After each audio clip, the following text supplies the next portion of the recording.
لا إله إلا الله أشهد أن لا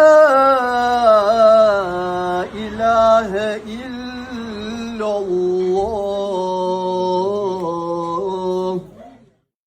Sot fakt është një iftar I shënuar për mua dhe me bashkë me vllajin tim Ylli Gugër, se 20 vite më parë ajo traditë e mirë filloi në Librazh, edhe sot është e shtrirë kudo në gjithë Shqipërinë, ku ata që mbajnë një pozicion publik, kanë një detyrë publike, e ndjejnë si përgjegjësi të marrin pjesë në këto iftar. Unë e falenderoj Yllin, I cili na e ka ruajtur, vazhdon ta ruajë këtë traditë bukur këtu te ne.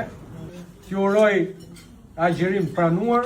Të dashur agjërues dhe agjëruese, do t'i kërkoj leje, më besoj ma ka dhënë, dhe kontribusin më të madh në 30 vite, qofsh unë I gabuar, por jo, në 30 vite për Librazhin dhe jo vetëm kaq. Falenderoj me zemër dhe për prezencën, bukurimin e fësorëve të edhe deputetin Balla.